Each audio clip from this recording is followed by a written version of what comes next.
Boker Tov. Boker C'est Oel Moshe, du matin, Flisbach. On a un problème technique ce matin au niveau de la vidéo, donc on a un peu tardé. Sujet d'aujourd'hui, Shavua Tov et puis Chag Sameach, puisque ce soir, si Dieu veut, c'est Yom Ha'atzmaut, un jour important, Baruch Hashem, pour le peuple d'Israël, le retour des enfants d'Israël sur leur terre, par des moyens ambigus, curieux, assombris par certaines conduites du Kamamdina, mais quoi qu'il advienne, Baruch Hashem, voyons le positif de l'histoire. Alors aujourd'hui, le cours est encore plus sensible que Yom Ha'atzmaut. C'est un cours qui demande beaucoup de patience et beaucoup d'annulation de soi. Ça veut dire que si on n'est pas prêt à dire tiens, je vais écouter ce qu'il a à nous vendre celui-là, éteins l'appareil et puis va faire un tour, toi dans ta journée, quoi, faire du foot. Si tu as envie de dire tiens, mais Anienne, je vais me vider pour essayer de comprendre une situation qui est aujourd'hui malheureusement et encore est plus fort que l'an dernier et les années précédentes, c'est les armées d'Israël, à savoir est-ce que le monde Haredi doit faire l'armée ou pas, est-ce que les soldats d'Israël sont à leur place ou pas, quel est leur tafkid. Ça, au niveau des opinions, vous savez, tous autant que nous sommes, c'est au niveau du cœur. Alors bien entendu, je suis le premier à le dire, quand je vois un soldat, mon fils lui-même, étant à l'armée, un Nachal Haredi, je l'ai vu la dernière fois venir en Madim, il était avec comment dire, les habits, les vêtements militaires. Donc c'est vrai que, bon, Hachem, on a une petite fierté au fond de nous, parce que c'est dans notre culture, et puis parce qu'on n'a jamais eu d'armée, et puis c'est quand même un événement extraordinaire de servir dans l'armée d'Israël. On a l'impression un petit peu de retourner dans le Tanakh, dans la Bible. Mais est-ce que réellement cette armée reflète la Bible? C'est une question pour elle-même. Est-ce que oui ou non on doit faire l'armée? C'est une question pour elle-même. Et est-ce que Béhémet, on doit laisser nos sentiments nous guider dans ce genre de situation et de décision? C'est encore une question pour elle-même. Moi, ce que je propose, avec votre permission, c'est qu'on mette tous ces débats de côté et que, exceptionnellement, on ouvre la DA, c'est-à-dire l'opinion de la Torah. Qu'est-ce que nous dit la Gemara, la Halacha, les Talmidei Chachamim, c'est-à-dire ceux qui ont été le phare de tous nos problèmes, de toute notre obscurité pendant toutes ces décennies? Qu'est-ce que eux ont prévu jusqu'à aujourd'hui encore, hein, pour pouvoir décider, Béhémet, de comment faire les choses? Alors d'un côté, nous allons voir le Tanakh petit à petit évoluer dans le sens de la Halacha, et on va finir par enfin comprendre pourquoi des gens qui aiment la terre d'Eretz Israël crient haut et fort, il est hors de question de prendre les Bachouri Yeshivot et de les emmener à l'armée. Pourquoi? Alors que je ne vous cache pas très sincèrement que quand on est dans un quartier religieux, qu'on a des mechablim, des gens qui nous veulent du mal, des Arabes qui veulent nous faire des problèmes, on est content de voir d'un coup une voiture de l'armée d'Israël qui débarque et puis qui court après eux. On prie pour eux, on est content. Donc, alors quelque part, il se passe quelque chose de bizarre. Et puis après tout, est-ce qu'on a vraiment besoin d'une armée? Est-ce qu'on n'a pas besoin d'une armée en Israël? C'est une question qui pourrait se poser. Et est-ce qu'il y a des réponses à cela? C'est ce que je me propose de découvrir avec vous aujourd'hui. Alors d'abord et avant tout, quand on ouvre le Tanakh, ne serait-ce que par le biais de Yehoshua bin Nun, d'accord, le livre du sioniste par excellence, celui qui rentre en Eretz Israël et qui va conquérir les 31 rois à travers 14 ans de combat jusqu'à installer chaque tribu sur son territoire, et par la suite, Ezrat Hashem, le livre de Shmuel et tout ce que vous connaissez avec le roi David qui s'y installera, qui va conquérir par la suite ou acheter même pour 100 pièces, comme on l'avait étudié, la ville de Yerushalayim, des Yevoussim, d'accord? Très intéressant parce que vous savez que les gens qui n'étudient pas beaucoup la Torah, sans juger, chas v'shalom, les gens qui ont une idéologie sioniste, mais qui au niveau de l'étude ne sont pas au niveau de ceux qui connaissent réellement la Torah ou le Tanakh, ouais, ce que je dis est paradoxal, parce qu'il y a des rabbanim qui connaissent parfaitement le Tanakh et la Torah, et qui pensent comme eux, donc il y a un problème, mais ils sont loin d'être au niveau de ceux qui sont de l'autre côté, quand même, que ce soit clair. Eh bien, on te dit tout de suite, mais on a toujours eu des armées en Israël, il y a toujours eu une armée en Israël, on a toujours servi notre Torah en Israël avec des grands dirigeants. Le roi David lui-même était général en chef de l'armée d'Israël, Yoshua bin Nun, comment il s'appelle, Yoav ben Tzeruya, Ner ben Ner, tous les grands de la Torah étaient dans l'armée. Alors, vous savez qu'un des commentaires du Sefer Hasidim explique que quand Moshe Rabbeinu alav hashalom a envoyé les Meraglim en Eretz Israël, vous avez remarqué que le débat dans cette paracha des Meraglim se situe essentiellement sur le fait de quoi? On va aller là-bas, on va se battre, mais ils sont trop forts pour nous. Ça veut dire que les Meraglim, les ultra-orthodoxes qui étaient dans cette galoute de 40 ans de désert, qui allait démarrer pour eux, puisque à partir de là va démarrer les 40 ans de désert, eh bien, ont préféré faire du Lachon Hara sur la terre d'Eretz Israël et sur le divin qui s'y trouvait, c'est-à-dire le miracle de la terre d'Eretz Israël, en disant qui efface, Mazé efface, on n'est rien à côté, on ne pourra rien faire contre eux pour garder leur rave, Moshe Rabbeinu, en vie, parce qu'ils savaient que Moshe ne rentrerait pas en Eretz Israël si eux y rentraient. Donc on a préféré les garder, comme ça disent les Chachamim, garder Moshe Rabbeinu à la Vachem vivant pour 40 ans d'études de Torah que de rentrer en Eretz Israël. Est-ce qu'ils ont eu tort ou est-ce qu'ils ont eu raison? Tout est caché derrière des plans divins, comme vous pourrez le constater dans le libre arbitre, le cours qu'on a fait là-dessus. Tout était prévu. Est-ce que c'était pas prévu? Quoi qu'il advienne, c'était là qu'était le problème. Mais si on revient sur notre Nekuda à nous, sur le sujet qu'on est en train de développer, la crainte de ces Talmidei Chachamim, ça a été quoi? Ça a été justement de comprendre que Eretz Israël exigeait, écoutez bien, exigeait l'accomplissement physique et participation absolue au Kivush Eretz Israël.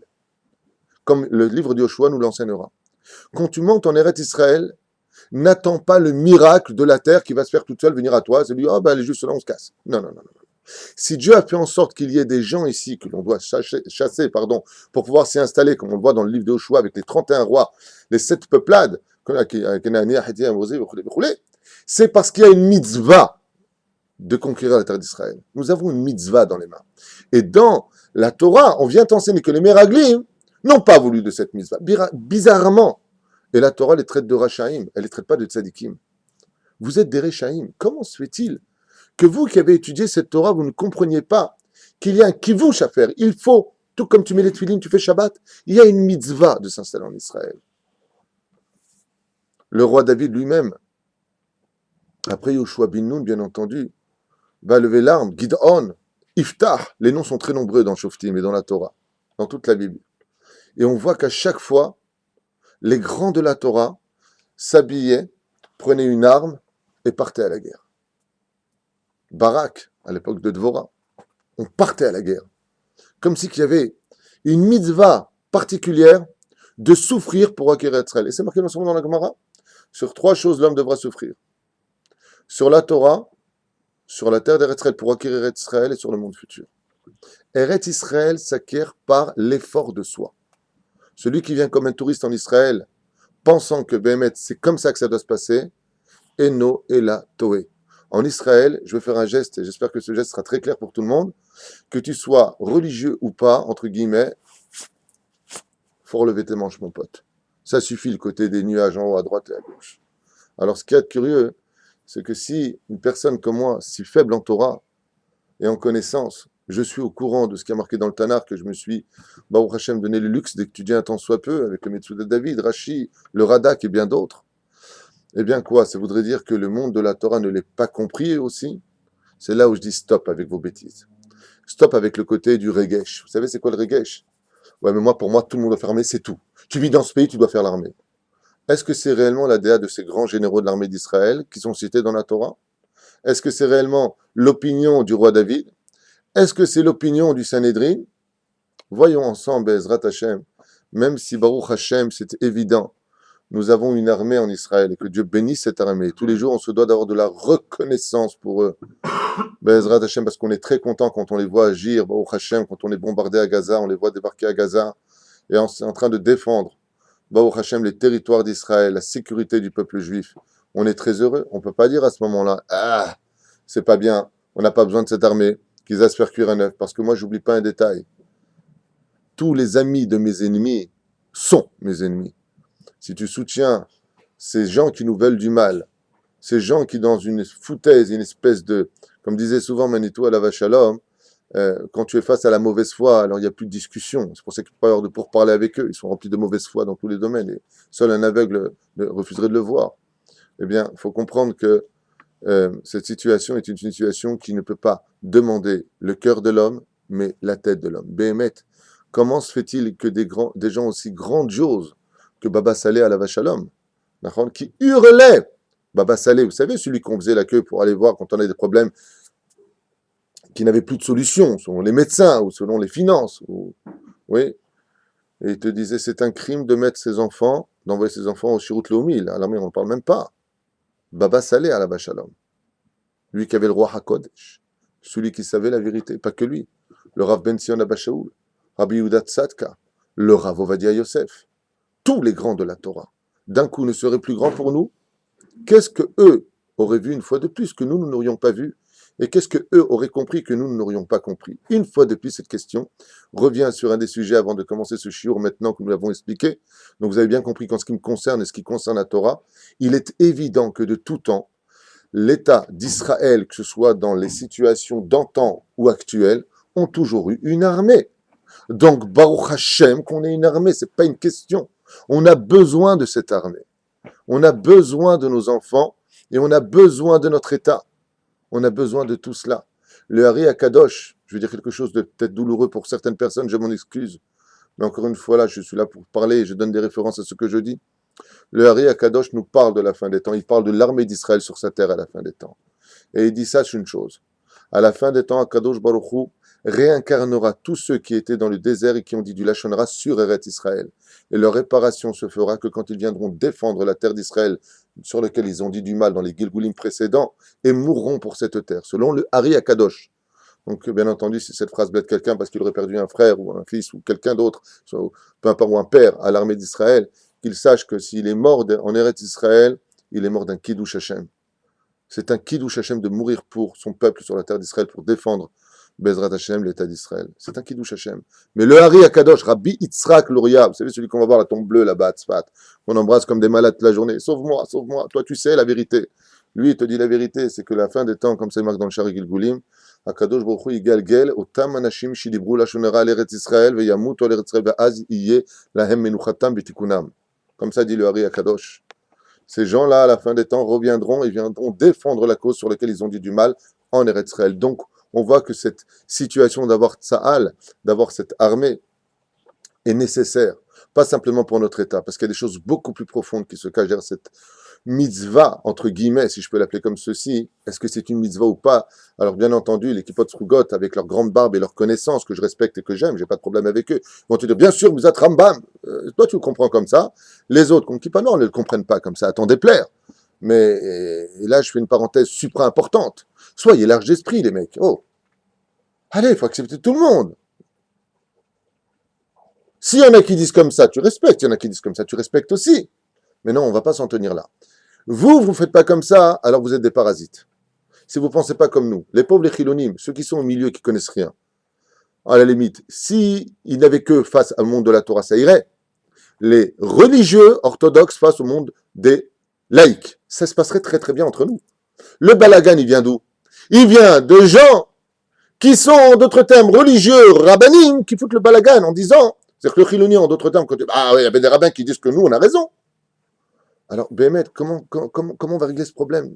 Cette trilogie, comme ça, 3 déos différentes, on est où quand on fait ça Alia? On est où quand on fait Teshuvah? On est où? Alors, de quelle armée est-ce qu'on parle? Est-ce que Béhémet, ça voudrait dire que le monde des yeshivot, shrorot, vous savez, les noirs, là, ce qu'on appelle les kafares, Hashem Ishmael Verahem, Baruch Hashem, comme l'a dit le Rav Zini de Technion récemment, il faut reconnaître que s'il n'était pas là, ça ferait longtemps qu'on aurait oublié toute la Torah.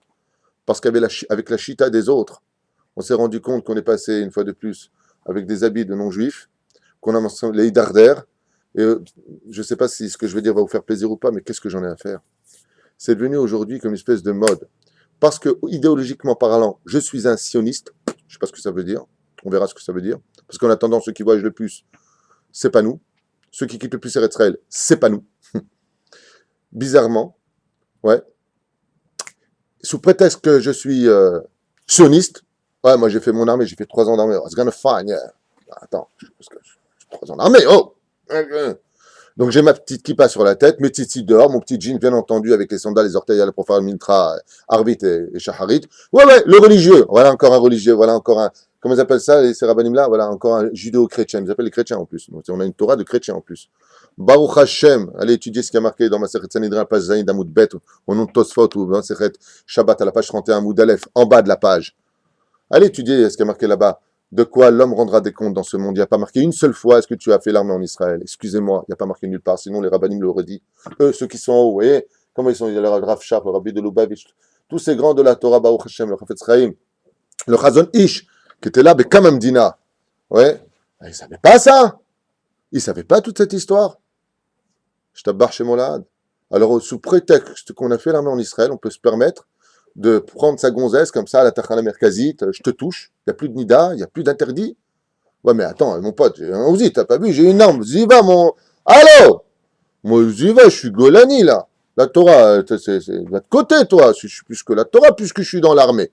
Donc, je suis un super tzaddik. Un jour, il y a un rave qui m'a sorti une bêtise. Et jusqu'à aujourd'hui, j'ai été vexé pour lui, le pauvre. J'ai pas été vexé pour moi, j'ai été vexé pour lui. Je lui ai dit, mon frère, ça s'est passé au Kotel. Mon frère, Moshe Hashem Hayahu, s'est engagé à l'armée parce qu'on a fait notre alliance. Donc, lui est parti le premier à l'armée. Alors qu'on était en yeshiva. On était au Machomir à cette époque. Et voici qu'après quelques mois, mon frère me dit, tu sais, David, je suis en train de chuter. À l'armée, je suis en train de chuter. Bien entendu, tu as toujours un qui va se lever de l'autre côté. Ah, moi, je fais l'armée, ben, justement, je me suis élevé. L'exception à la règle. C'est prouvé. Même Ariel Sharon, que Dieu le renvoie à la Refoua Shlema, l'a dit ouvertement. Il faut arrêter ce fléau de la chute spirituelle qui se passe. Ariel Sharon. Parce que 73% selon la Knesset des soldats partent à Koa Koa. Vous savez où? En Inde et en. Hein? Goa Goa, Nafalabou, où est-ce que ça se trouve? Thaïlande, en Inde, peu importe. Reviens avec des tatouages, tu perds ton monde futur. Des cheveux sacom, des joints. Pas des joints de fenêtre, hein, des joints. Hein. Il a dit, c'est un fléau, on ne se rend pas compte de ce qui se passe. Et mon frère me dit à ce moment-là, devant le mur du Kotel, je suis en train de chuter. Moi, qu'est-ce que je fais? Je veux voir le rave. Je dis, vous savez, mon frère vient de me dire qu'il est en train de chuter.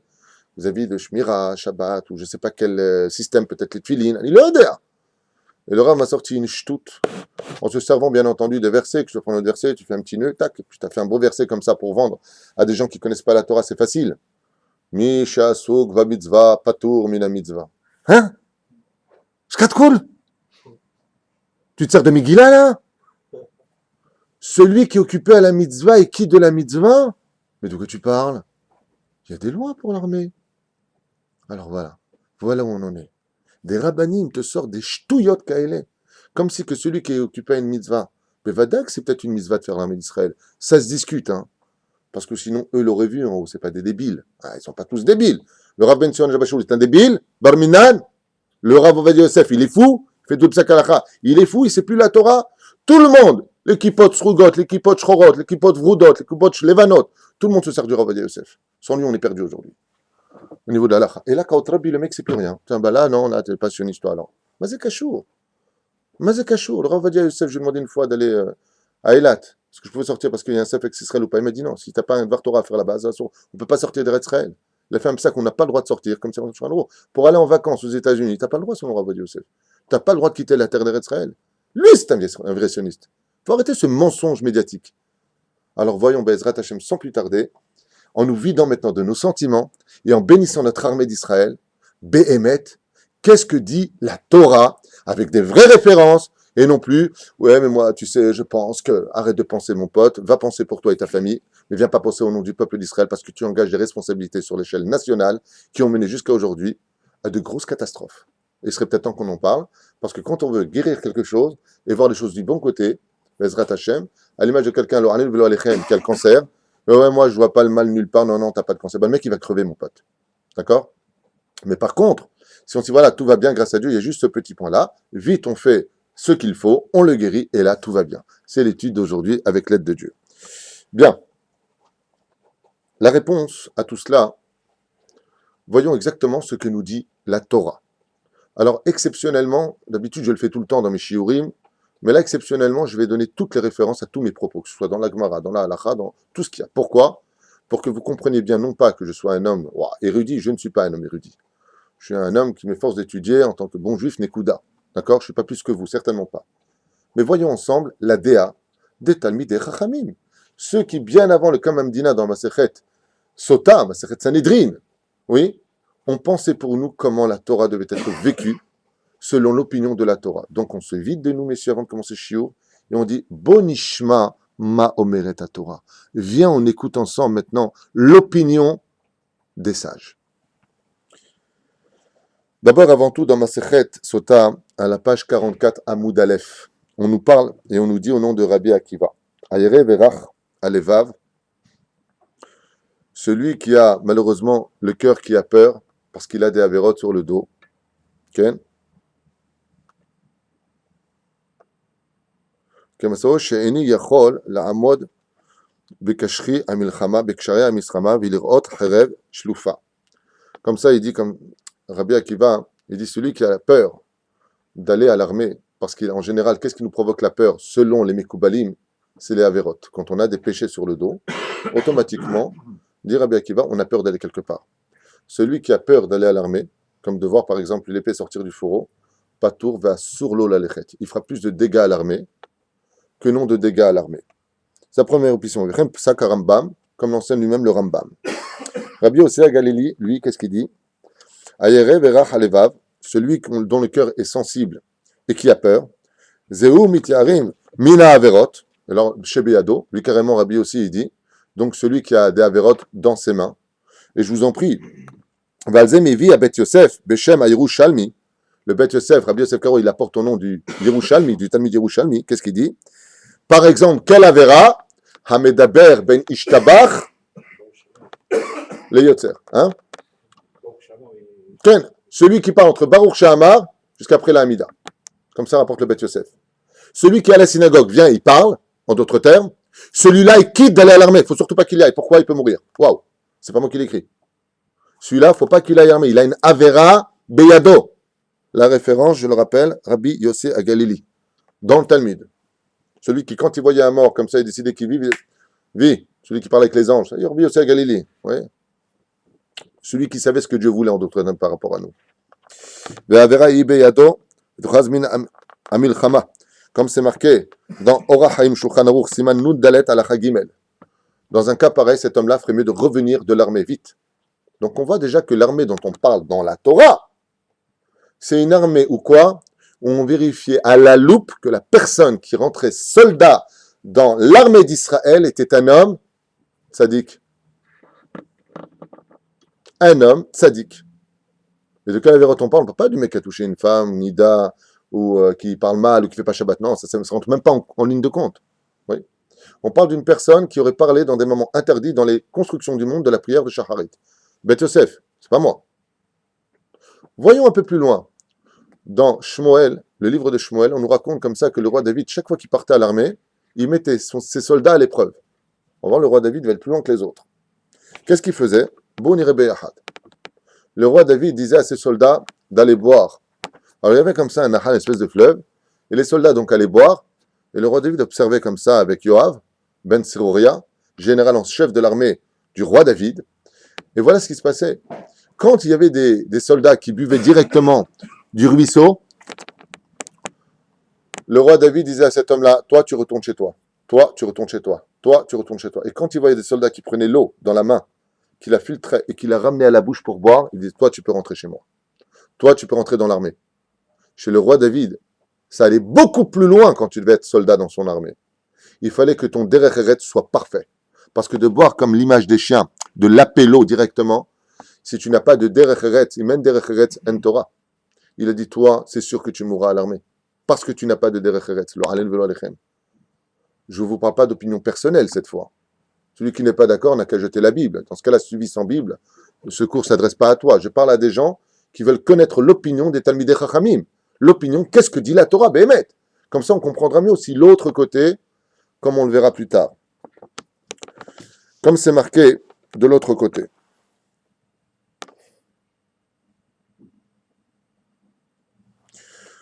On a vu qu'à la Vachalom, Yoshua bin Nun, par exemple, quand il a déclaré la guerre, est parti avec combien de tzadikim? 36 tzadikim. Ephémérode Amarta Yaakov. Yoshua bin Nun, pendant l'une de ses conquêtes, va partir avec uniquement 36 tzadikim. Et combien en reviendront? Baruch Hashem. Comment c'est possible la quantité face à la qualité? On voit que dans les rois d'Israël, les conquérants de cette terre, ils n'ont pas cherché à avoir tout le monde. Quand ils ont demandé à la tribu des Réhouven, de Gad et la demi-tribu de Ménaché de venir participer au Kivouj Israël parce qu'eux se sont installés de l'autre côté du Jourdain. Mais C'était pour la mitzvah. Quand vous allez vous installer pendant que les autres font la guerre, c'est pas joli. Ah. Donc on voit ici que Baruch Hashem, les choses se passaient de façon merveilleuse. C'était des tzadikim. Donc en d'autres termes, si je m'arrête déjà maintenant ici, selon ce qu'on vient d'étudier à l'instant, qui doit faire l'armée absolument en Israël? Les tzadikim. Donc en ce qui me concerne, je vais déjà vous le dire dès maintenant, j'en ferai pas mon sikoum. En ce qui concerne la Torah, celui qui doit être dans le Sa'al, c'est qui? C'est les Charidim. Mais à la condition où les Chilonim vont en yeshivot. La vraie opinion de la Torah, c'est qu'en réalité, les Bahouré Yeshivot devraient être à l'armée, à la condition où ceux qui ne sont pas dans la Torah rentrent en Yeshivot. Et pourquoi cela? Parce que, comme on le verra dans la Gemara, et je ramène tout de suite cette Gemara devant vous, regardez ce qui a marqué. Est-ce que j'ai noté encore celui-là?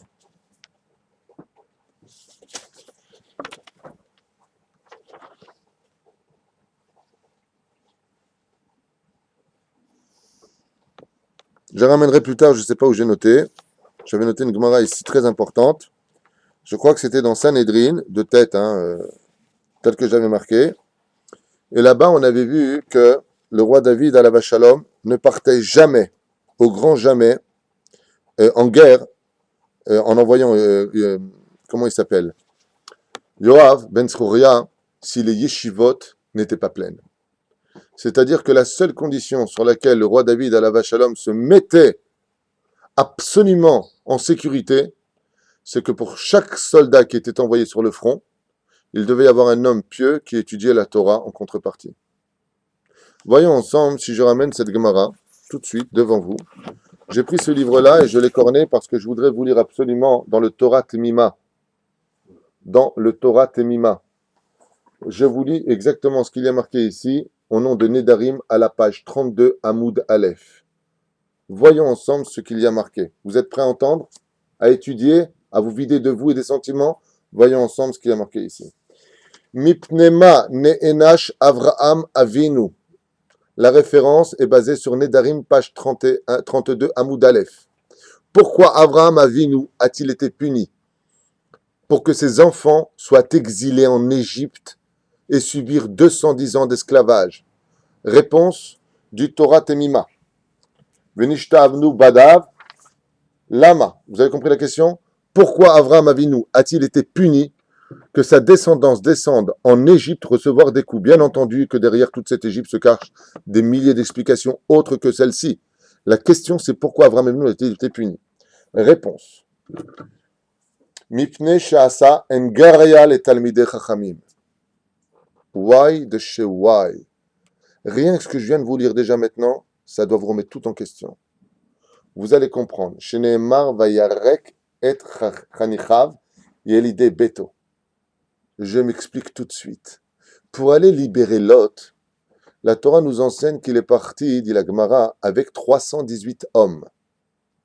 Ces 318 hommes, il y en a qui disent que c'est Eliezer dont la Gematria fait 318. La Gemara rapporte une opinion qui est rappelée maintenant dans ce texte ici présent. Avraham Avinu avait déjà planté 7 yeshivot à Be'er-Sheva, d'où l'expression Be'er-Sheva, qui veut dire les 7 puits. Il n'y a pas d'eau si ce n'est que la Torah, on ne parle pas de puits, on parle de yeshivot. Pour aller libérer Lot, il a fait sortir 318 Bachouré yeshivot. Il a annulé l'étude de la Torah pour aller libérer Lot. Je vous le relis. Alma ne'enash Avraham Avinu. De quoi Avraham Avinu a-t-il été puni? Que sa descendance parte en Égypte en galoute et souffre. Parce qu'il a sorti des Bachour Yeshivot pour aller faire l'armée et libérer quelqu'un. Pourtant, il s'agit ici de Pikuach Nefesh. Il s'agit ici quand même d'une des mitzvahs les plus importantes, le Midrash Haïkar et la Hamaaseh. D'accord? C'est quand même curieux qu'il soit puni pour cela. Non. Là, ici, Avraham Avinu, on lui reproche quelque chose de très grave et qui est une parenthèse unique dans l'histoire d'Avraham Avinu. Il a manqué un peu, entre guillemets, que Dieu me pardonne pour ce que je vais dire, mais c'est expliquer sage, un peu de Emouna. Vechem, tu as besoin de sortir les Bachour Yeshivot, c'est eux qui font vivre le monde. Et c'est là qu'est toute la question. Est-ce que Béhémet, quelqu'un qui sera assis sur une chaise dans une yeshiva, ferait tourner le monde? Est-ce que Béhémet, ceux qu'on appelle avec un langage de serpent, de façon tellement facile aujourd'hui, ceux qui étudient la Torah Béhémet, quelle place est-ce qu'ils ont? Est-ce que ce sont des soldats de Dieu, eux aussi? Quelle armée vais-je choisir? Est-ce que de choisir l'État d'Israël dans l'armée de Tzahal, c'est une mitzvah? Bevadaï que c'est une belle mitzvah, et je le dis et je le répète, on peut et on doit, mais dans quelles conditions? De l'autre côté, est-ce que si celui qui est assis au nom du roi David ou de Yehoshua Binoun qui faisait extrêmement attention que chaque soldat qui partait sur le front devait avoir son assurance vie, et qui était selon le roi David l'assurance vie de ce soldat? Celui qui étudiait la Torah, Arevim Zelazé, Shutafim, on est associés, je vais me battre, tu pries pour moi, tu étudies pour moi et que ton mérite me protège. Demandez donc à vos rabbanim, est-ce que le roi David est sorti une seule fois en guerre en laissant les yeshivot vides? Il y a un homme dans la Torah qui a osé faire cette erreur, c'est Avraham Avinu. Et lui, il a vidé une yeshiva avec 310 hommes pour libérer un seul homme. Dieu lui a dit, toi, ta descendance, en galoute. Dans la Torah. Alors si tu as une kippa sur la tête et que tu sais étudier la Torah, qu'est-ce que tu nous fatigues l'esprit avec tes bobards? Pourquoi tu dis pas la vérité au peuple d'Israël? Le problème, c'est pas ceux qui luttent contre nous. Ben Gourion avait fait un chosé. Ben Gourion, qui était anti-religieux, avait compris que la valeur de la Torah, fallait pas toucher. Vous avez remarqué? C'est le premier à avoir fait un tnaï, un ptor, que les Bachou Yeshivot Ben Gourion, au Kamam Dina avec le Chazon Ish, faut pas toucher à la Torah. Je suis pas religieux. Mon pote, c'était, comment il s'appelle, Einstein. Je ne crois pas vraiment en Dieu, mais ce que je sais, c'est que la Torah, faut pas y toucher. Ça, c'est quelqu'un de bien. Le mec, il sait ce qu'il est, il sait ce qu'il vaut, mais il casse pas les pieds aux autres. Le problème, c'est pas le monde non religieux qui lutte contre le monde religieux. Ceux qui maintiennent vraiment la Torah, sans aucun doute en Eretz Israël. Ceux qui sont assis. D'accord? Alors un jour, quelqu'un m'a dit, ouais, enfin bon, ils sont assis, mais il y en a plein qui chauffent les bancs. Hein. Je dis, Azma, c'est marqué dans le Talmud. Sur 1000 élèves en yeshiva, il n'y en a qu'un seul qui sortira. Azma, alors on tente pas notre chance? T'imagines si au niveau de la fécondation d'un homme et d'une femme, quand ils sont ensemble, le mec il dit, bon, de toute façon, il y en a qu'un qui va rentrer dans l'ovule, là on se casse, mais ça fait un enfant. Faut bien arriver le premier une fois dans sa vie dans quelque chose. T'as pas tenté le coup. Ici, j'ai un élève dans le collège qui s'appelle le Rav Daniel. Il a 4 théodotes de Rav aujourd'hui. C'est un enseignant hors pair. À l'âge de 15 ans, il m'a raconté qu'il chauffait les bancs Yishvat. Il voulait pas étudier la Torah. Ça l'intéressait pas. Il voulait apprendre un métier, aller faire l'armée. Il m'a raconté de sa bouche. Son père lui a dit, regarde mon fils, même si tu es à l'armée et que tu chauffes les bancs, reste. Parce que si tu quittes, tu vas tomber très bas. Qu'est-ce qu'il a fait? Il a dit, ok, je peux chauffer les bancs? Chauffer les bancs. À l'âge de 16 ans et demi, il a repris le goût de l'étude de la Torah. Aujourd'hui, grâce à Dieu, il est rave. Et rave de très haut niveau. Qu'est-ce que tu crois qu'il n'y a pas d'Yetzirara dans les yeshivot? Dafka, le Yetzirara, il vient là où il y a du miel, là où il y a de la Torah. Mais Vadaï qui vient dans les yeshivot. Qu'est-ce que tu crois qu'on est tous des babacelles en puissance? Vous imaginez que si Chazve Shalom, il n'y a pas de Torah sur terre? Voyons ce que ça donne. Allez, t'es prêt? Voyons ce que ça donne. Donc, si tu suis mes préceptes et mes mitzvot, dit Akadosh Baruch Hu, je donnerai la paix en Israël. Qui donne la paix? Pas la politique et pas les efforts qu'on fait. Torah au mitzvot. Comme c'est marqué dans ma Sechet, Shabbat, à la page 118 Amoud Bet, au nom de un petit rabbin, on va citer Rabbi Shimon Bar Yochai. Vous imaginez de qui je parle? On fait 2 Shabbatot, c'est la Géoula immédiate. Il n'y a pas besoin ni de Tzahal, ni de Limina, ni de ce mot-là. Plus personne.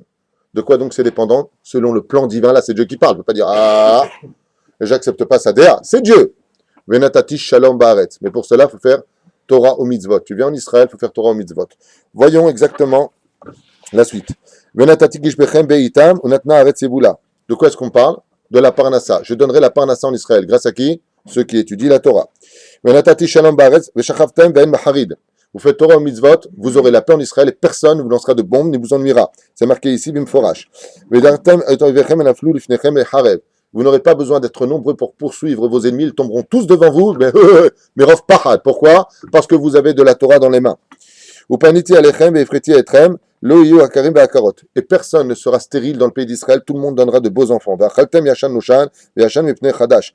Ve'tishrei be'ezrat Hashem birkat Amazon, totzaot geshamit. Quand vous ferez votre birkat Amazon, pas vous faites le birkat Amazon, elle va vite, avec des kavanot, doucement, mot après mot, be'ezrat Hashem, vous verrez be'ezrat Hashem, les conséquences et les résultats du monde de la matérialité, car le Birkat Amazon en est directement relié. Comme c'est marqué, La terre entière a été bénite par qui? A pu se nourrir par qui? Besrut Hanina Beni, Aolam, Kol Aolam Nizon. Par le mérite d'un seul homme qui étudiait la Torah jour et nuit, Dieu donnait la parnassa à toute la terre. Alors si tu crois au Talmud, Bevakasha, si tu ne crois pas, ferme le site, ferme le shiur, et puis va jouer au bi, mon pote. Mais si tu crois en la Torah, tu ne peux pas choisir ce que tu veux, tu n'es pas au supermarché, tu ne peux pas ce que tu veux dans ton panier. La Torah est intégrale, elle est intègre, elle est absolue. Et là, on nous dit ouvertement, s'il n'y a pas la Torah, il n'y a pas, de suite, comme c'est marqué dans Ishayahu, Imlo beriti yomam valayla, chukot varetzlo, samti. S'il n'y a pas d'étude de la Torah, oui, automatiquement, le monde s'arrête. Donc, qu'est-ce que tu es en train de nous fatiguer l'esprit, le moral, ou vouloir sortir les Bachour et les Yeshivot? Qu'est-ce que tu veux chez nous? Il y en a un qui l'a fait, il a été puni, ça ne te suffit pas? Tu veux qu'on retourne en galoute? Parce que selon Torah Mima, au nom de la Gemara, quelle est la conséquence de sortir les Bachour et Yeshivot pour les mettre dans l'armée d'Israël? Donner la terre aux Arabes. Tu viens de donner une arme fatidique aux Arabes. Donc on voit ici, sans aucun doute, on pourrait continuer des heures avec les psukim, qui nous prouvent que la Torah, bien entendu, est notre vie, qui aime chayenu, verech yamenu. Arrête de le chanter comme un imbécile sans comprendre tes mots. Qui aime chayenu, verech yamenu, uvaim negem balayla. Et on va l'étudier le jour et la nuit. Quand est-ce qu'on va l'étudier? Il y a des gens qui sont faits pour aller à l'armée. Il y a des gens qui sont faits pour étudier la Torah, chacun sa place. Mais si tu es un philosophe de « ouais, moi je suis religieux, je sais le chanter, mais je comprends ce que je raconte », alors écoute ceux qui savent, comme ça, Bezrat Hashem, tu finiras pas idiot. Non? Bien, tant mieux.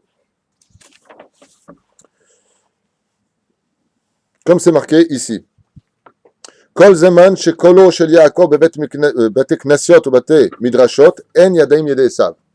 Alors maintenant la référence, je vous l'ai dit, je vous le donnerai. Midrash Rabba Bereshit Parashat Samech et aussi dans le Midrash Echa. Tant qu'il y aura de l'étude dans les bâtés midrashot, aucun ennemi ne pourra se lever contre nous. La force d'Israël, c'est quoi? Elle est là. Bon. Il m'a dit David Amelech Osek Batora. Ah ben voilà ce que je vous dis, c'est marqué ici. Regardez bien. Si ce n'était pas par le mérite du roi David, référence tout de suite, je la donne pour ceux qui... c'est toi qui le dis. Non, moi la différence qu'il y a, c'est que je ne parle pas de sentiments. Quand je parle, j'amène des références. J'aimerais bien que ceux qui sont en face amènent des références. J'en ai pas beaucoup. En tout cas, j'ai fait un débat qui s'appelle les armées d'Israël. J'ai pas entendu de référence. J'ai entendu par contre des sentiments. Tes sentiments ne nous intéressent pas. Même si c'est un Talmid Chacham, que je respecte et que j'aime, on est là pour s'aimer. On a le droit d'avoir des différences et des divergences d'opinion. Mais au niveau du shalom, on doit tous se tenir la main. Peu importe ce que tu as sur la tête et peu importe qui tu es. On doit tous être main dans la main. Mais respecte-moi. Toi, tu penses que... d'accord, mais engage-toi et ta famille, ne viens pas engager la mienne. Vous comprenez ce que je suis en train de dire? Il ne faudrait pas que comment ça s'appelle on appelle ça en français? Les droits de l'homme, là, celui qui pense qu'il veut, là. Nous, aidez-moi. Mais non. Bon, l'homme est oui, il y a un mot pour ça. Hein. Droit d'expression. Oui, le droit d'expression, non, c'est pas le mot que je cherchais, tant pis. J'ai pas trouvé, ça me viendra. Hein? Comment on dit quand chacun doit... c'est un pays ici qui veut... La démocratie. Je t'abbarre chez Molad. Et les mots français ont du mal à venir. Ouais, Rjani Diwan, allez, va parler hébreu. Je préférais faire ce sur en hébreu, t'as un minli. Je préfère parler l'hébreu que le français, moi. La démocratie. Bah, si tu veux être démocrate, sois-le aussi pour moi. Mais les démocrates d'aujourd'hui, qu'est-ce qu'ils veulent? Moi, je pense que je veux, toi, tu dois penser comme je pense. Mais va te faire cuire un œuf. Parce que moi, ce que je pense, j'ai toutes les gmarottes derrière moi. Toi, ce que tu penses, t'as qui? C'est qui le grand rave derrière toi? Je ne le connais pas jusqu'à maintenant, je n'ai pas connu. Hein. Je n'ai pas encore tenu un grand rave. Il disait pas ça. Si tu sais tout ce qu'on a fait au nom du Rav Kook, tu sais combien on a cousu au nom du Rav Kook, hein? Sur tous ces livres qui sont splendides, il y a 7% qui parlent du Kibush Israël. Pas demander au Rav Kook. Le Rav Kook, il ne parle pas de l'armée d'aujourd'hui, il parlait de l'armée d'avant. Puis je ne sais même pas s'il a connu l'armée de quoi tu parles. Il faut arrêter de se servir des grands de la Torah. Viens, montre-moi. Bon, Bekitsour. Regardez ce que nous dit maintenant la Gemara dans Sanhedrin, à la page même tête à Moudalef. Il met David Osek Batora, Lo Haya Osek. Voilà ce que je vous ai dit. Si le roi David n'était pas dans les yeshivot pendant que Yoav allait en guerre, Yoav ne sortait en aucun cas en guerre. C'est-à-dire le chef de l'armée d'Israël, qui était Yoav ben Tzeruah, comme je vous l'ai dit. Tout à l'heure, je n'ai pas trouvé. Maintenant, je viens de le trouver Mina Shamaim. Comment Dieu est avec moi. Le roi David, jamais. Yoav ben Tzeruah, jamais partait en guerre. C'est-à-dire que Yoav, quand on disait maintenant, tu vas aller te battre contre les Philistins, ouais. Il disait d'accord, mais les yeshivot sont pleines? Parce que j'y vais pas. Vous entendez ce qui est marqué dans Sanhedrin? Pas moi ce que je pense. La Gemara, qui est un livre de vie, qui est un code de vie, qui nous enseigne comment vivre, nous enseigne que dans l'armée d'Israël, quand tu dis, ouais, mais le roi David, mais le roi David, il est en yeshiva avec ses élèves, pendant que Yoav allait se battre. Alors, viens étudier au lieu de dire, je pense que, andouille. Mais pourquoi je dis andouille? C'est pourquoi je parle comme ça en rigolant. Parce que ça nous a pourri notre vie. Parce que c'est le seul débat qui intéresse. Il y a 80% des gens qui vivent sous le seuil de la pauvreté en Israël. La seule chose qui intéresse cette Knesset et les Knesset d'avant, c'est les Haridim, les Haridim, les Haridim. Dai, Azov. Azov. Dai, c'est pas de quoi tu parles. Dai. Dai. Quand ils ont des problèmes, vous savez, pas avec Gaza, vous savez qui ils vont voir? Le Rav Ovadia Yosef. Vous êtes au courant? Rav, comment on fait? Et avant ça qui? Le Rav Mordechai Eliyahu. Allah Vachalom, que son mérite nous protège. Mais quand il s'agit... Alors on va plus voir le Rav Ovadia Yosef. Ça suffit de te faire ton supermarché, Habibi. Sois un homme droit dans ta vie. Arrête de te servir de ce qui t'intéresse. Sinon, tu es un réformiste. Vous entendez ce que je viens de dire? Sinon, tu es un réformiste. Assez les Harav. Et si toi, tu estimes que BMF, tu vas aller à l'armée, vas-y. Ne force pas les autres à te suivre dans ton délire. Tu veux y aller, vas-y. C'est ton choix, tant mieux. Ne viens pas imposer aux autres dans ta démocratie, puisque tu es démocrate. Qaut Rabbi. Vous voyez ce que je veux dire? Ah là là là là. Dans ma Sechet Makot, à la page 10, Amoud Aleph. Mi shegaram le raglen ou she'amdu b'milchama. Mi shari Yerushalayim shayu oskim b'em b'Torah. Qui nous a permis de conquérir Yerushalayim là-bas, de nous tenir à Yerushalayim, uniquement par ceux, il y a marqué dans ma Sechet Makot, pas David Twitou, à la page 10, Amoud Aleph, par le mérite de ceux qui étaient assis en train d'étudier la Torah. Et la question qui se pose aussi dans le Talmud, au nom de Ishayahu, le prophète Isaïe, pourquoi le temple a-t-il été détruit? Qui a Zaftem et Torati, parce que vous avez laissé tomber ma Torah. Vous avez compris qui est le pire ennemi d'Israël? Israël. C'est-à-dire que la seule garantie, la seule chose qui peut nous sauver sur terre, c'est la Torah. Et on veut absolument l'enlever de la Torah. Vous avez compris? Vous avez compris ce qui se passe? C'est pas qu'il ne faut pas de Sa'al, c'est qu'il faut aussi avec eux l'armée d'Hachem Tsevakot. Pendant qu'il y en a un qui est à l'armée, il y en a un qui doit être ici. Normalement, le processus de la Torah doit être comment? À l'envers. Celui qui est pieux, qui a bien compris, lui, doit aller là-bas. Et la preuve en est, ils ont fait depuis peu une section charidite qui s'appelle Nahal Charidi, là où il y a mon fils. Où là-bas, tu peux faire Shacharit, Mincha, Arvit, un temps d'étude de la Torah. Au Baruch Hashem, on évite de dire des gros mots. D'accord? Où il n'y a pas de femmes. Pas comme moi, quand j'ai fait mon service militaire, j'ai commencé à faire ici. J'ai fait en France, j'ai fait en Israël, à Zikin. Ouais. Mon même père, c'était une femme. Le soir, il y avait Darbouka et j'avais courir en petite culotte alors que j'étais un homme marié. Non. Non, je suis pas d'accord. Je suis pas d'accord. Si on a dit qu'une personne qui a une avéra dans la main, il ne faut pas qu'il rentre en armée parce qu'il peut perdre sa vie, qu'est-ce que tu es en train de me mettre des femmes? Une femme comme ça, de 18 ans, elle me regarde comme ça, elle me fait Poita. Moi, c'est Poiton. J'ai 22 ans. D'abord, tu me respectes quand je te parle. En plus, qu'est-ce que tu fais, toi, dans l'armée? Vous avez remarqué, après enquête, vous pouvez me donner, messieurs, vous êtes nombreux aujourd'hui pour me donner une réponse. Peut-être que vous allez me donner une réponse parce que je suis là aussi pour apprendre. Hein. Vous pouvez me donner un seul pays au monde où c'est une obligation pour les femmes de faire l'armée? J'ai pas trouvé. Moi, j'ai regardé, j'ai pas trouvé. J'ai regardé sur Internet, j'ai pas trouvé. Il y a un pays. Il y a un seul pays où on oblige les femmes à faire l'armée, c'est Eretz Israël. Depuis quand c'est permis? Quel est le rave qui permet à une femme de mettre un pantalon et de parler comme un homme? Qui est la halakha qui dit qu'une femme doit porter un fusil? Qui? On n'a pas assez d'effectifs, c'est que tu n'as pas d'émouna. Donc si tu n'as pas d'émouna, que tu ne crois pas en Dieu, ton âme, pour moi, c'est un danger. Vous attendez?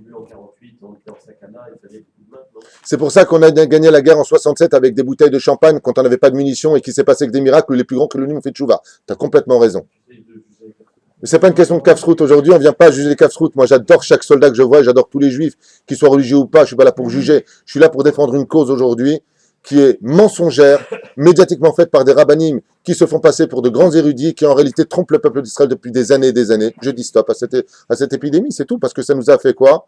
Vous savez ce que ça nous a fait tout ça? De la haine.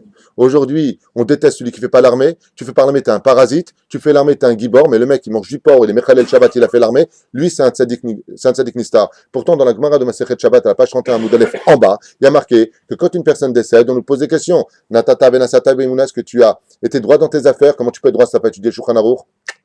Est-ce que tu as Kavata itim la Torah? Ça s'est posé comme question après la mort. Ouais? Oui ou non? Ouais? Tipita Yeshua, est-ce que tu as attendu la venue du Mashiach? Pile palta batora, et vanta davar mitor davar? C'est des questions qu'on te pose. Il n'y a pas une seule fois ce que tu as fait en Israël. C'est quoi ce nouveau truc je t'impose? Et après, on ose te dire tu fais pas l'armée, t'as qu'à partir du pays. Mais espèce d'imbécile qui comprend rien à ta vie. C'est grâce à ceux qui étudient la Torah que le pays existe. Vas-y, annule la Torah, la preuve en est. Le Yetzerara, à quoi je vous pose une question, d'après vous. Un calcul mental. Le Yetzirah voudrait s'attaquer à quoi? À ce qui est son pire ennemi. De quoi s'occupe depuis le Kamam Dina? De quoi s'occupent ceux qui sont de l'autre côté de la Torah? Que de ceux qui étudient la Torah. Vous voyez bien que c'est la seule chose qui les intéresse. Mais mon Dieu, occupe-toi de choses plus intéressantes. Il y a un contrat qui a été fait, on sait qu'on a besoin de la Torah. Le mot sioniste, il vient du mot Sion. Quand tu montes en Israël, tu as besoin d'un contrat. Dans ce cas-là, on serait des voleurs. Si on vient en Israël sans la Bible, on est des voleurs. Parce que la seule référence qui prouve que Israël nous appartient, c'est la Torah. Le mot juif, il vient d'où? De la tribu de Yehuda, Yehudi. Mais d'où ça vient le mot Yehudi? De la Torah. Alors quand ça t'intéresse, tu prends la Torah. Quand ça ne t'intéresse pas, tu prends pas la Torah et tu t'inventes des histoires en disant ouais, Yoshua Binout, c'est un grand conquérant. Mais parlons-en. Allez, une parenthèse rapide de l'histoire. Vous allez voir combien la Torah, c'est pas un livre d'histoire. Le roi David alla à Shalom alors que son père lui demanda d'aller voir ses frères. Parce que les Philistins, accompagnés de Goliath, vous savez, le géant qui faisait à peine 4 mètres de haut, oui, avaient décidé pendant 40 jours, nous raconte la Gemara, d'empêcher les Juifs de faire le schéma Israël. Regardez bien ce que je suis en train de vous dire. Ça, c'est dans la Torah et dans la Gemara. Ouais, c'est pas ce que je pense. Goliath venait au moment du Kriyat Shema de Shacharit de Harvit. Je vais vous aider. Et qu'est-ce qu'il disait? Vous savez ce qu'il disait? Vous êtes des parasites. Vous êtes des cafards. Voilà ce que disait Goliath. Vous dit quelque chose? Qui se comporte comme Goliath aujourd'hui? Ouais. Et le peuple d'Israël tremblait. Pourquoi? Qui va pouvoir vaincre un homme aussi fort que lui? Et le Tanakh vient nous raconter comment il était fait. Une armure à droite, à gauche, une lance, une épée. Un truc de fou! Un truc de fou! Le casque, de quelle matière il était fait? Mais pourquoi tu me racontes tout ça que j'en ai à faire? Dis-moi que le mec, c'est venu, c'est qui? C'est Goldorak de l'époque. Fulgure au point et patati patata. Ça me convient très bien. Pourquoi la Torah, qui est si précieuse et si kadosh, perdrait du temps à nous donner des détails? Voici que le roi David arrive, il dit, attends, c'est qui le monstre là-bas qui est en train de se la ramener un peu trop? Ouais, c'est lui. Le roi Shaoul lui donne son vêtement. Si celui qui le vainc prendra sa fille en tant qu'épouse, vous connaissez, donc on va vite. Ouais. Et voici que le roi David, d'un coup, nous raconte aussi le Zohar Kadosh, par la même occasion, Rabbi Shimon Bar Yochai, va dans le fleuve, ramasse 5 pierres plates. Bizarrement, sur chaque pierre, il marque Bereshit, Shemot, Vaikra, Bamidbar, Devarim. Curieusement, le roi David, qu'est-ce qu'il fait? Il arrive vers Goliath. Et là-bas, qu'est-ce qu'il lui dit? Il lui dit, donc Goliath lui dit, est-ce que tu me prends pour un chien pour venir avec ta fronde et ton machin? Et lui, qu'est-ce qu'il lui répond, le roi David? Non, je viens au nom de Allah Akbar. Le roi David lui dit, je viens au nom de Dieu. Comme il le dit d'ailleurs dans les Tehillim, comme vous le savez tous, je vous le cite tout de suite. On s'est marqué d'ailleurs. Alors, d'abord, avant tout, dans le Télim 20, et les Barechev, qu'on dit tous les matins. Vous savez, quand on fait, avant, Ashrej Vetecha, après on fait Ashrej Vetecha, après on fait un Télim. Qu'est-ce qu'a dit le roi David? Et les Barechev, et les Basusim, Vanachnu Beshem, Hashem, Elokecha, Elohenu Naskir. Qu'est-ce qu'on dit? Nous, tous les matins, nous venons nous battre au nom de Allah, au nom de Dieu, et dans la guerre, nous ne devrons rappeler que son nom. D'accord? Qu'est-ce que fait le roi David? Il prend la pierre, il lui lance dans la tronche, ça transperce un miracle extraordinaire. Le casque, ça lui pénètre dans le cerveau. Pourquoi? Parce que lui, Goliath, il pensait que dans ce monde, c'est la tête qui compte avec, si je suis bien armé, si j'ai tout ce qu'il faut, je peux battre n'importe qui. C'est vrai qu'il était imbattable, puisque le mec, c'était un tank. C'était le premier tank de l'histoire. Le roi David, il n'avait rien compris. Celui qui donne la victoire, c'est Hachem. C'est Hachem. Et qu'est-ce qu'a fait le roi David avec une pierre? En 1967, après tous les miracles que nous avons vécus si merveilleux en Eretz Israël, la majeure partie des gens ont fait échouva. Mais après, qu'est-ce qui s'est passé? Nous avons la meilleure armée du monde, le meilleur Mossad du monde. Même si c'est vrai, ne le dis pas. Ne le dis pas. Parce que tu crois que c'est l'armée qui te sauve en Israël. Sur ce, le plus grand conquérant de l'histoire, le roi David, nous dit, dans son Tehillim, j'ai nommé 127, écoutez bien ce qu'il dit, Im Hashem lo ishmor ir shav shaked shomer. C'est ce qu'on dit dans les Tehillim. Vous avez cité le roi David. C'est grand fine, le roi David. C'est un tsahal, le mec. Qu'est-ce qu'il dit? Le roi David. Le roi David dit, si c'est pas Dieu qui garde la ville, tu peux mettre autant de soldats que tu veux, ça sert à rien. C'est Dieu qui fait les choses. Qui a compris d'un coup le message, après 2000 ans d'histoire? Les Arabes. Les Arabes, qu'est-ce qu'ils font? Nous, on vient, on dit, maintenant, nous sommes la meilleure amie du monde, les mecs, on a tout ce qu'il faut pour vous arrêter. On dit, bon, on va voir comment ils ont gagné la guerre contre nous à l'époque, soi-disant. Ouais. Eh ben, on va prendre des pierres, on va les... Est-ce que ça a marché? Eux, ils prennent des pierres, comme le roi David dit, on vient au nom de Dieu, psst, et nous, on est comme des goïms aujourd'hui dans notre comportement. Nous avons la meilleure armée du monde. Qui nous a vaincus? Qui nous a pris le Gush Katif avec des pierres? Qui a pris Jérusalem Est aujourd'hui avec des pierres? Allez, on bat les masques. On arrête de vivre dans les mensonges. Allez, viens, on parle franchement. Depuis 1987, 18 août, où les choses ont réellement commencé, qui a pris les pierres en disant Allah Akbar en les jetant sur nous? Avec des soldats qui jouaient les majorettes, parce qu'on n'a pas le droit de tirer dessus, c'est normal, ils ont des pierres, ils ont envoyé des enfants. Comme le roi David. Le roi David était un enfant qui prenait une pierre, qu'il achetait, il a tué son ennemi au nom de Dieu. Et en face, il est venu avec une armée. Ouais, je suis armé, j'ai tout ce qu'il faut, je suis l'homme le plus invincible du monde. Israël a joué quoi? Le rôle contraire. Nous, on a pris la place de Goliath. Et les Arabes ont pris la place du roi David. Je vous rappelle qu'à cette époque, dans les panneaux, à Gaza, l'Arabe était représenté par le roi David avec une fronde et le peuple d'Israël par Goliath. Chez eux, c'était le slogan. Ce que je vous dis, on ne me l'a pas raconté, je l'ai vu. C'était à la télévision. Ils prenaient la fronde du roi David. Nous allons reconquérir par Dieu. Et nous, aujourd'hui, on a presque honte de dire « si Dieu veut ». On a même effacé avec Chinouille le Ben Ezrat Hashem. Vous savez, en haut des feuilles, il y a marqué Bassad, Bissiata Dishmaya, on l'a même effacé. Les Arabes, quand ils parlent à la Knesset chez eux, il ne peut pas un mot sans « au nom de Dieu, je parle ». Mais nous, les Juifs, aujourd'hui, on est arrivé à un stade où on a honte de rappeler le nom de Dieu. Il n'y a pas de vie sans Dieu, mon ami. Il n'y a pas d'Israël sans Dieu. Il n'y a pas de victoire sans lui. Dieu te le dit dans le Tehillim, comme on vient de le dire, 127. Si ce n'est pas moi qui garde tes villes, Israël, tout ce que tu fais, chave, ça vaut rien. Ce n'est pas tes soldats qui te sauveront. Mais ça, c'est un crime. Comment tu vas dire à quelqu'un qui n'a pas étudié la Torah, c'est pas le soldat qui te sauve. Nous, dans notre tête, c'est qui? Comme un jour, quelqu'un m'a dit à Tel Aviv, si on n'avait pas les Américains, on serait mort depuis longtemps. Regardez ce qu'on entend aujourd'hui. Bravo, messieurs les sionistes rabbanim. Regardez le désastre que vous avez créé. Bravo. Je les applaudis de tout mon cœur. On vous attend devant le Beddin d'en haut, Ezrat Hashem, avec vos bêtises. Au nom de la Torah, regardez ce que vous avez fait. Parce que même si vous aviez raison sur le domaine de tout le monde doit participer, vous avez instauré une haine entre nous et un mensonge parmi nous. Bravo. Franchement, vous êtes géniaux. On continue. Vous savez que tout ce que je dis, c'est pas pour moi personnellement. J'ai fait mon armée ici, j'ai fait mon armée en France, j'étais commandant en France. Je me bats en l'honneur de la Torah. Et si je blesse quelqu'un en disant ce que je dis, je vous demande pardon, mais je ne regrette pas du tout les mots que je dis. Et je les assume. La reine, Bissiata Dishmaya, après 1967, quand il y a eu la guerre des 6 jours, ce merveilleux miracle, et qu'on a commencé à dire c'est vrai que c'était magnifique. Ah, c'est magnifique. Qu'est-ce que Dieu nous a envoyé? La guerre de Kippour. On était où à Yom Kippour? J'entends pas. Dans le Beth Knesset. Ils étaient où tous nos soldats? Dans la Beth Knesset, 3 pays nous attaquent. Par surprise. Boum! Qui a gagné? Israël. On a eu 5000 morts. Mais qui a gagné? Israël. Normalement, selon une question qui est posée d'ailleurs sur Internet, vous le verrez sur la guerre de Kippour, ils ont posé la question au Pentagone. Qu'est-ce que vous pensez de la guerre de Kippour? Réponse du Pentagone. Ce peuple d'Israël sur cette terre n'est pas un peuple conventionnel. Tout ce qui se passe est au-dessus du miracle car ils n'avaient aucune chance de s'en sortir. Alors ils ont été posés la question à qui? Ouais, aux Égyptiens, qui ont déferlé avec les chars, et aux Syriens, avec les chars. Ils ont dit, mais comment se fait-il que vous n'avez pas pénétré? Qu'est-ce qu'ont répondu les Arabes? Pas les Rabbanim, hein? Pas les Kippot Shchorot, hein? Pas les Kippot Strugot, pas les Chilonim. Non. Qu'est-ce qu'ont répondu les Arabes? Comment voulez-vous qu'on pénètre alors qu'on voyait une rangée d'anges blancs nous mettre une main en disant retournez chez vous? Mais on était où à Kippour? On n'était pas avec des armes, on n'était pas prévenus. Golda Meir aurait été prévenue à ce qui paraît, mais elle ne l'a pas tenu pour compte. On était où? Vous savez pourquoi Dieu a fait en sorte qu'après la guerre des 6 jours, il y a la guerre de Kippour? Pour te montrer que c'est pas toi qui fais la guerre. C'est moi, Hachem, Adonai Ish Milchama, Adonai Shemo. C'est Akadosh Baruch Hu qui fait la guerre. C'est pas toi. Alors pourquoi toi, quelque part, tu dois servir? C'est toujours la même question. Est-ce que c'est la plume ou la main qui écrit? On a besoin des deux. Le fait qu'on ait une armée en Israël permet une seule chose, essentielle. 2 choses exactement. La mitzvah de s'installer en Israël par le mérite de sa sueur.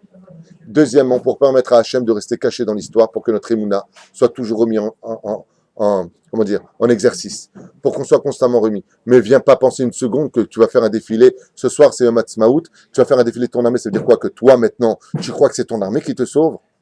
Mon ami, si tu crois que c'est l'armée d'Israël qui te sauve, je te demande une chose. Enlève ta kippa, enlève ton tzitzit, change de religion, mon pote. T'as rien de juif en toi. T'as pas d'émouna. T'as rien du tout. Comment tu peux penser une fraction de seconde? C'est un chilul Hashem. Le roi David, il dit et les barechev et les basoussim. Eux viennent avec des tanks et des chevaux. Mais nous, on vient au nom de Dieu. Ça, c'est les télim du roi David. Quand il y a eu le Miftsal là, récemment, vous savez, à Gaza, où on envoyait des 30 000 soldats là, vous savez ce qu'ont fait tous les soldats, religieux, non religieux? Ils ont tous mis des tzitzit. Ça a été filmé. Pourquoi tu mets des tzitzit? Ils ont eu peur. D'un coup, tout le monde, l'âme à l'intérieur, elle s'est réveillée. Vous savez ce que ça a fait? On sait que c'est Dieu qui nous protège. Parce qu'on n'a aucune chance de s'en sortir. On a 340 millions d'Arabes qui entourent ce pays ici. Ils crachent dans le pays, on se noie. Vous comprenez ce que je suis en train de dire? Le cheval de Troie, ils les ont eus, les Troyens, parce qu'ils sont entrés dans la ville. Donc quand tu mets ton ennemi dans ta propre ville, tu t'en sors pas. On est entouré d'Arabes et on a plus d'1,5 million d'Arabes dans le pays. Comment vous voulez qu'on s'en sorte si ce n'est pas Dieu? Est-ce qu'une personne pourrait penser une fraction de seconde que c'est l'armée qui nous sauve. C'est pour ça que dans Sanhedrin, c'est marqué explicitement. Le Melech HaMashiach ne viendra que quand il n'y aura plus d'armée. C'est pas moi qui l'enseigne, c'est Sanhedrin. Il n'y aura plus d'armée en Israël, il n'y aura plus de shoftim en Israël, et il n'y aura plus de police en Israël. Pourquoi tu as besoin de faire une chose pareille? Pour une réponse très simple à tous ceux qui croyaient que c'était l'armée qui les sauvait. L'armée, si c'est une mitzvah, c'est uniquement pour l'Irvosh et Eretz Israël. Mais pas plus. C'est pas les soldats qui nous sauvent, il n'y a pas de Rambo chez nous. La preuve en est, c'est les tzadikim, vous savez, ceux qui étaient tout maigres, qui n'ont jamais fait de sport, ceux qui étaient tout avec des barbes très longues, qui partaient à l'armée. Comme elle a dit, comment s'appelle Yaakov Avinu. Ce n'est pas l'obekashti, ce n'est pas ni avec mon arc, ni avec mon épée que j'ai conquis, mais avec ma prière et ma teshuva et mon étude de la Torah. Comme ça dit qui? Un des plus grands soldats de l'histoire d'Israël, Yaakov Avinu. Comme ça dit Rashi. Vas-y, kashti, vas-y, mon arc. Ma tfila, parce que la tfila du juif, c'est un arc. Regardez les documents sur la guerre des 6 jours. Ce que vous allez voir est impressionnant. Quelqu'un qui n'a pas d'émouna et qui ne veut pas étudier la Torah, il regarde la guerre des 6 jours, les commentaires, mais tu tombes en arrière. Moi, j'étais dans le Golan en 89 avec le Machon Meir. On a rencontré des soldats qui ont fait la guerre la guerre des 6 jours. Incroyable. Les soldats nous racontaient que des avions de chasse, que quand ils étaient dans les airs, les nuages se formaient comme des routes, comme si ils devaient les diriger exactement pour éviter les missiles des autres. Ils ont vu la main d'Hachem. Je t'abbarre chez Molahad. Comme elles sont belles, nos histoires de guerre. Combien on devrait remercier Akadosh Baruch Hu pour ce que nous vivons. Mais remercier Hachem. Et bien entendu que Dieu protège nos soldats, mais on a besoin des deux. Il faut absolument les deux. On continue.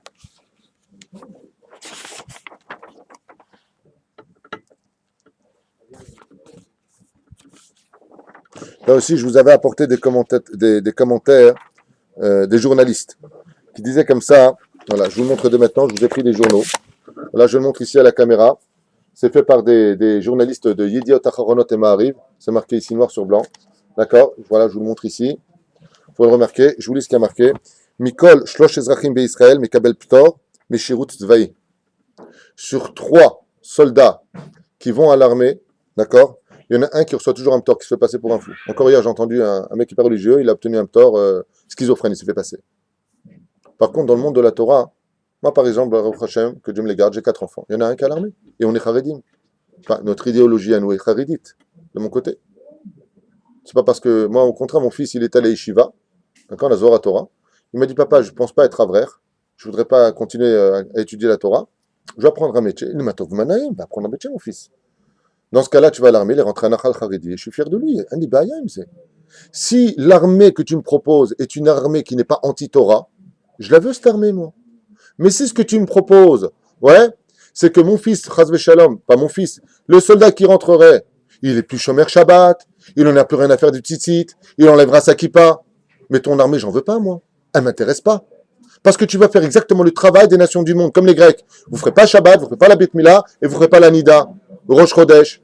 Mais tu es en train de faire, toi, mon armée, le travail des Goïm. Ça ne m'intéresse pas. Et c'est là qu'est la réponse des Haridim. C'est pas qu'on veut pas faire l'armée, mais c'est que si l'armée dans laquelle on va rentrer va mettre en danger notre Torah, alors moi, je préfère avoir confiance en tout ce que je viens de référencer au nom de la Torah derrière moi. Je préfère avoir confiance en Dieu qu'en vous. Excusez-moi, messieurs. Ma Emouna n'est pas placée en vous, elle est placée chez Hachem.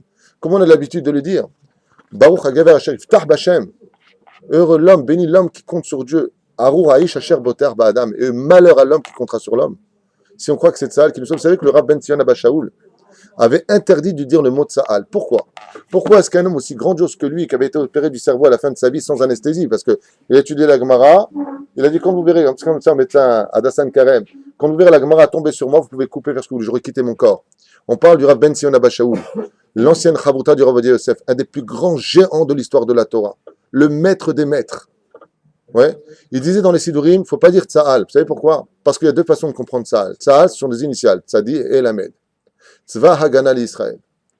L'Hagana l'Israël, le Rav Ben Zion Abba Shaul dit, attends, si tu dis que Tzahal, l'armée, c'est l'armée de défense d'Israël, en tant que kivouj d'Israël, tu peux le dire.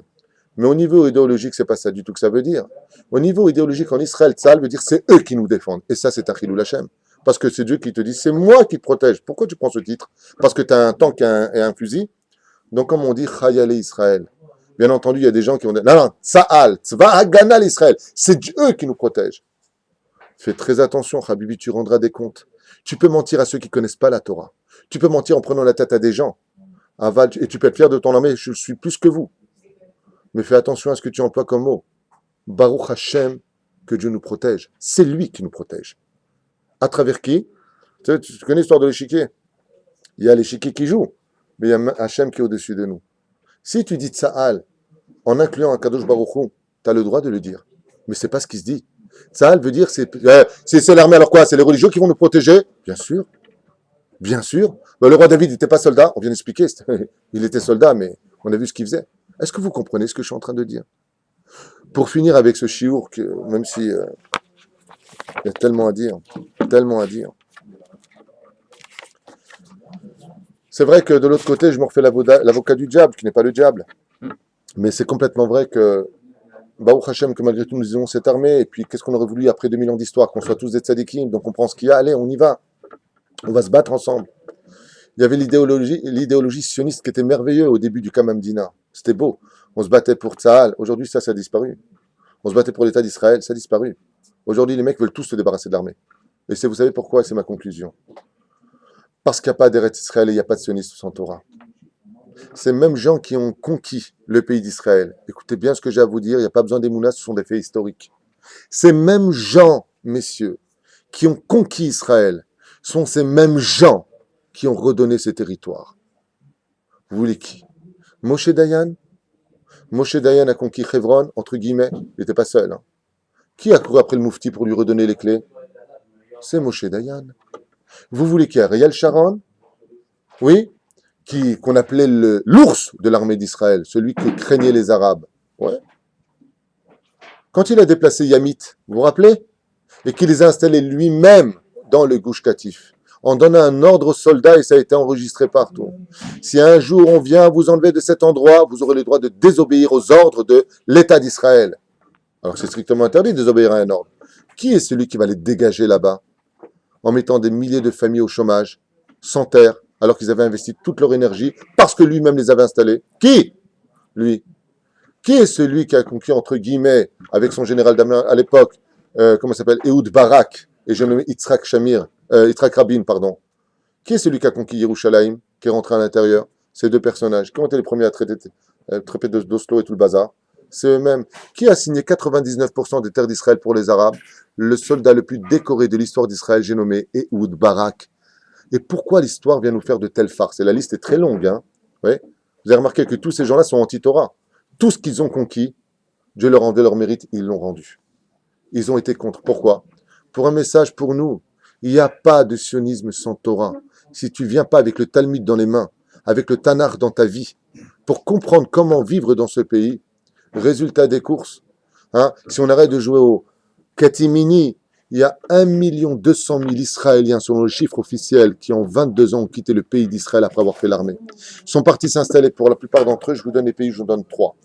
Los Angeles, New York, Canada, Hollande, France et ailleurs. Il est où le sioniste? T'as pas compris qu'il n'y a pas de Yoav ben Tserouria à l'armée d'Israël sans le roi David dans ses yeshivot? On a besoin des deux, avec le sourire, sans se critiquer, en priant les uns pour les autres, Père Ezrat Hashem, pour que le shalom revienne dans notre pays, dans notre peuple, et pour que la Shrina nous bénisse. Parce que comme on le sait, c'est la Sinatrinam qui nous a séparés, et c'est la Avatrinam qui nous ramènera. Le problème, c'est que des fois, à force de vouloir décortiquer le Hémet, tu vas apporter une haine dans le peuple d'Israël. Et c'est exactement ce qui se passe. Aujourd'hui, on en est où? Vous savez, on en est dans ces résultats. Quand tu vois un mec qui a une kippa sruga, bien entendu, il y a des kippot srugot qui sont mieux que des kippot shorot, c'est pas du tout le message. Mais quand on est en train de danser avec une meuf à un mariage, ou qu'elle a la piscine à Eilat, ça passe très bien vis-à-vis du regard. Pourquoi? Parce que la kippa sruga veut dire, moi, j'ai fait mon service militaire. Donc, comment on le voit ici en Israël comme un héros? Mais si tu vois un homme qui a une kippa shorora et qui est à la plage, avec des filles, qu'est-ce que tu vois? Un chilul Hashem. Tout le monde sait la vérité. Là où il y a du sérieux dans l'étude de la Torah, on sait que la Torah est vraie chez eux. On voit un chilul Hashem. Mais quand tu vois des gens, si prétexte qu'ils font l'armée, mais où est-ce que c'est marqué tout ça? Qui t'amène, toi, en référence pour cela? Personne. C'est que du cœur et d'idéologie. Résultat des courses, tu m'as fait une armée merveilleuse avec tous les interdits de la Torah à l'intérieur. Alors ça prendra peut-être du temps, j'en sais rien. Mais en attendant que ce temps se mette en application pour que tout soit parfait, Bezrat Hashem, permets-moi une chose. Laisse-moi aussi servir l'État d'Israël à travers l'armée de Dieu dans les yeshivot. J'ai le droit d'exister dans ce que je pense comme toi. Ne me critique pas, je te critiquerai pas. Laisse-moi te faire participer de l'étude de ma Torah. Mais ne viens pas me casser les pieds en me sortant des yeshivot. Parce que n'oublie pas ce qu'enseigne la Gemara. Avram a été puni parce qu'on a sorti les Bachouri yeshivot des yeshivot pour aller faire l'armée. Ça, c'est la référence que nous avons. Et vous, vous avez quoi? Kol Tov.